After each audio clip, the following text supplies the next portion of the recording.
नमस्कार दोस्तों, कंसेप्ट में आपका स्वागत है। दोस्तों ये पार्ट 2 है, जो हमने पिछली वीडियो में डिस्कस किया था कि हमें कौन-सी बुक्स पढ़नी चाहिए एमआरएस अकाउंटेंट के लिए।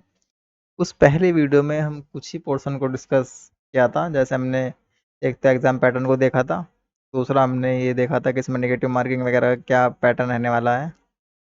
तीसरा हमने एक ब्रीफ सिलेबस देखा था पार्ट 1, पार्ट 2, पार्ट 3 और फिर हमने रीज़निंग के लिए हमने समझ लिया था कौन सी बुक्स पढ़नी चाहिए। फिर हमने मैथ को देख लिया था, मैथ में कौन से टॉपिक इसमें हमें आने वाले हैं एग्ज़ाम में। और फिर हमने हिंदी और इंग्लिश तक हमने देख लिया था। दोस्तों तो इंग्लिश के बारे में हमारी यह रणनीति रहनी चाहिए, जो एग्ज़ाम में आने वाले टॉपिक हैं, जो सिलेबस में मेंशन है 15 टॉपिक, इनको हमारी अच्छी पकड़ इन पे होनी चाहिए। तो इंग्लिश के लिए आप नीतू मैम की एक बुक खरीद सकते हैं अगर आप चाहें तो। अगर आपके पास कोई और भी बुक है, आप वहाँ से भी इन 15 टॉपिक्स को कंप्लीट कर सकते हैं। हमारा जो उद्देश्य यह होना चाहिए कि हमें किसी बुक्स पे जोर देने के बजाय जो सिलेबस में पॉइंट मेंशन है, उन पॉइंटों पे हमारी अच्छी पकड़ होनी चाहिए। तो इंग्लिश पे आपको जो 15 टॉपिक आपके दे रखे हैं, verb, tense, voice, subject, verb agreement, article, इन सारे टॉपिक पे हमारी पकड़ होनी चाहिए। इनको तैयार करने का एक तरीका तो यह है कि आप इन्हें बारी-बारी से एक-एक करके यूट्यूब पे डालें और उनको अच्छे से पढ़ लें, जिसने नहीं पढ़ रखे हैं। तो तरीका ये है कि आप अगर वर्ब आपने कभी इंग्लिश नहीं पढ़ी, तो आप यूट्यूब पे वर्ब लिखें, उससे सारी आपको क्लास आ जाएगी। जो आपको बेस्ट टीचर लगता है, आप वहाँ से वर्ब तैयार कर लें। और इसको आपको ज़्यादा दिमाग पे जोर देने की भी आवश्यकता इसलिए नहीं है इस पोर्शन को, क्योंकि आप देखेंगे कि इसमें 10 क्वेश्चन आपके आने वाले हैं और इसमें 15 टॉपिक हैं। तो इससे अच्छा है कि आप जो छोटे-छोटे टॉपिक जैसे हिंदी हुआ, इसमें 8 ही टॉपिक है और बहुत ईज़ी आपकी इंग्लिश हिंदी आने वाली है। इसको पकड़ बनाएँ और इंग्लिश पे जो-जो ईज़ी पोर्शन है, आप सबसे पहले उसको करें। जैसे कॉम्प्रिहेंशन आएगी तो आप वहीं पैसेज आपको देखने को मिलेगा, वहीं आपको आंसर करना है। तो सबसे पहले जो सिंपल वाले टॉपिक आपको वे कवर कर लें, उसके बाद ही आप बाकी टॉपिक कवर कर सकते हैं। तो चलिए अगली हम सेगमेंट को चर्चा कर लेते हैं कि हमें अगला सेगमेंट कैसे तैयार करना है। तो हमने यह देखा था कि हमारा जो बेसिक नॉलेज ऑफ कंप्यूटर है, एक तो ये पोर्शन कंप्यूटर वाला और जनरल अवेयरनेस और करंट अफेयर्स, ये 3 सेगमेंट लिखा है और ये अपने आप में बहुत बड़े सेगमेंट है तीनों। आप देखेंगे कि 20 नंबर में इनका वेटेज बहुत कम है, क्योंकि 20 नंबर में आपको एक तो बेसिक कंप्यूटर की जानकारी होनी चाहिए और दूसरा जनरल अवेयरनेस। दोस्तों जनरल अवेयरनेस ही अपना में बहुत बड़ा टॉपिक हो जाता है, जिसमें history, polity, economics, environment, geography वगैरह इनकी एक बेसिक समझ आपको होनी चाहिए। तो जनरल अवेयरनेस के लिए दोस्तों आप एनसीईआरटी की बुक्स पढ़ सकते हैं, छठी, 7वीं, 8वीं, 9वीं, 10वीं की, जो आपको बेसिक हिस्ट्री वगैरह, ज्योग्राफी, पॉलिटी वगैरह आपकी समझ एक अच्छी हो जाए। या आपको एक स्टैटिक की किताब अगर आप कोई पढ़ना चाहे तो वो पढ़ सकते हैं कोई भी।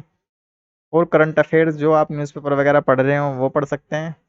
या अदर भी कोई सोर्सेज है, कोई यूट्यूब चैनल आपको प्रोवाइड करा रहा है करंट अफेयर्स, वहाँ से कर सकते हैं। दोस्तों ये तीनों सेगमेंट बहुत बड़े अपने आप में सेगमेंट है, इनको पे पकड़ बनानी बहुत बड़ी मतलब आपके सामने चुनौती रहने वाली है, क्योंकि इनकी कोई स्पेसिफिक आप बुक्स परचेज करेंगे जनरल अवेयरनेस की, आप कर तो सकते हैं, लेकिन पता नहीं सवाल कहाँ से बन जाए, इसका कोई आइडिया नहीं है। और पिछले साल के पेपर भी दोस्तों मुश्किल से कहीं गूगल वगैरह पे मिलेंगे, क्योंकि हमारे अकाउंटेंट एक ऐसा एग्ज़ाम है जो हर साल एग्ज़ाम नहीं होता है, आपको पता ही है। तो आपने देखा कि इन 3 सेगमेंट को तैयार करने के लिए कंप्यूटर पे तो आप अच्छे से पकड़ बना सकते हैं। कंप्यूटर की बेसिक नॉलेज जैसे लूसेंट वगैरह का आप पढ़ेंगे, पढ़ सकते हैं, या अदर भी कोई बुक हो आपके पास वो पढ़ सकते हैं। और जनरल अवेयरनेस और करंट अफेयर्स के लिए कोई स्टैटिस्टिक्स बुक्स, या करंट अफेयर के लिए कोई आप यूट्यूब चैनल या कोई गूगल वगैरह पे जहाँ भी आपको मटेरियल मिले वो पढ़ सकते हैं। बहुत सारी मंथली मैगज़ीन भी आती है करंट अफेयर के लिए, जो एस्पिरेंट अदर एग्ज़ाम की तैयारी कर रहे हैं उन्हें पता ही है कि करंट अफेयर कैसे तैयार करते हैं, तो आप वो सब सोर्स पढ़ सकते हैं। तो चलिए अगला सेगमेंट हम देख लेते हैं। सबसे इम्पोर्टेंट सेगमेंट है हमारा हमारा सब्जेक्ट नॉलेज। इसमें 7 चीज़ें मेंशन है, देखिए 1, 2, 3, 4, 5, 6, 7। कॉमर्स के विद्यार्थियों की सबसे बड़ी दिक्कत ये है कि उन्हें ये समझ में नहीं आ रहा है कि हम सब्जेक्ट जो हमारा लिखा हुआ है कि ये कहाँ से पढ़े। दोस्तों ग्रेजुएशन में और पोस्ट ग्रेजुएशन में आपने ये सारे सब्जेक्ट पढ़े हैं, तो मुझे लगता नहीं आपको इसमें कोई दिक्कत ज़्यादा आने वाली है। देखिए आप जब इसमें सारी चीज़ें लिखेंगे, तो आप देखिए बहुत सारे स्टूडेंट ने ये कहा है कि कि हमें कोई एक बुक बता दीजिए आप कि किस जिससे हमारा जो सब्जेक्ट है वो तैयार हो जाए। तो आप दोस्तों खुद बताइए, खुद मुझे एक सोच के बताइए। जैसे टैक्सेशन है, टैक्सेशन अपना आप में एक सब्जेक्ट है, ऑडिटिंग अपना आप में एक सब्जेक्ट है, फाइनेंशियल मैनेजमेंट अपना आप में एक सब्जेक्ट है, और जो अकाउंटेंसी है ये अपना आप में एक सब्जेक्ट है। तो इन चार जो बड़े सब्जेक्ट है इनकी एक बुक कैसे संभव है, आप खुद मुझे बताइए। मार्केट में ऐसी कोई बुक दोस्तों हो ही नहीं सकती जो इन चार बुकों को आप एक मिलकर आपको दे दे। तो ध्यान रखें, इनको आपको पढ़ने का क्या तरीका है।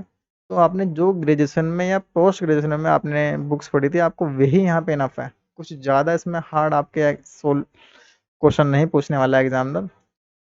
तो आप वो पढ़ सकते हैं जो आपकी ग्रेजुएशन की बुक है। देखिए मैंने यहाँ पे लिखा है, सबसे पहले अगर हम अकाउंटेंसी की बात करें और एनुअल अकाउंट्स की, तो ये तो दो सेगमेंट जो पहले और दूसरे वाले यहाँ पे पॉइंट लिखा हुआ है, तो आप ये 11th और 12th के एनसीईआरटी की बुक्स पढ़ सकते हैं। ये मैंने अपने टेलीग्राम चैनल में भी अपलोड कर रखा है, और मैं दोबारा भी आपको वहाँ पे पिन कर दूंगा, नोटिफिकेशन में डाल दूंगा दोबारा भी, आप वो पढ़ सकते हैं फर्स्ट और सेकंड के लिए अकाउंट अकाउंट की बुक एनसीईआरटी की। दूसरा टैक्सेशन के लिए आपको अपनी यूजी की बुक दोस्तों वही पढ़नी पड़ेगी, क्योंकि टैक्सेशन और फाइनेंशियल मैनेजमेंट ये दो टॉपिक दोस्तों आपको पता है कि न्यूमेरिकल पोर्शन है, और उनकी जब तक आपकी एक अच्छी बेसिक न्यूमेरिकल की अंडरस्टैंडिंग नहीं होगी तो आप इनको सोल्व करना थोड़ा दिक्कत। ही आपको पता है कि टैक्सेशन और फाइनेंशियल मैनेजमेंट दोनों न्यूमेरिकल पोर्शन है। तो आप अपनी ग्रेजुएशन की बुक्स को पन्ने पलटिए और आप जाके इनको पढ़ सकते हैं। अगर आपके पास ये बुक नहीं है तो आप गूगल करेंगे तो इग्नू की भी बुक आ जाएगी, इग्नू की बढ़िया बुक है। अगर आपको नहीं मिलेगी आप मुझे कमेंट बॉक्स में जाके बताना, मैं अपने टेलीग्राम में डाल दूंगा टैक्सेशन और फाइनेंशियल मैनेजमेंट की किसी भी प्रकाशन की आप पढ़ सकते हैं, वहाँ से आप कर सकते हैं। और ऑडिटिंग तो दोस्तों मैंने आपको करा ही दी है अपने चैनल पे, 5-7 चैप्टर्स पे हो चुके हैं, बाकी आप कहेंगे तो मैं करा दूंगा। और बजटिंग तो तीन चार पेज के मुश्किल से नोट्स होंगे बजटिंग और जीएम के भी। जीएम 2-3 पेज की होगी दोस्तों, गूगल करेंगे आपको आ ही जाएगा।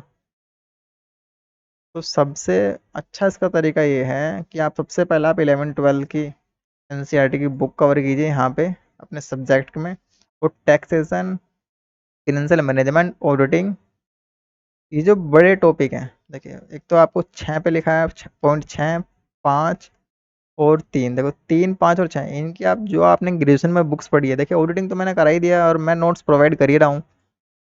ठीक है, तो आप ऑडिटिंग तो वहाँ से भी कर सकते हैं, वो पूरी बुक है दोस्तों। जो ग्रेजुएशन पोस्ट ग्रेजुएशन में बुक लगी हुई है मैंने आपको वो पढ़ाई है, अब वहाँ जाके पढ़ सकते हैं। ऑडिटिंग में मैंने कहीं से भी आप नोट्स मेरे पढ़ सकते हैं और अपनी यूजी और पीजी की बुक मिला के देख सकते हैं। मैंने एक भी पॉइंट इसमें मिस नहीं किया, जो अभी तक मैंने 4-5 चैप्टर जितने भी पढ़ाए हैं आप जाके देख सकते हैं। ठीक है, तो आप ऑडिटिंग वहाँ से कर लेना।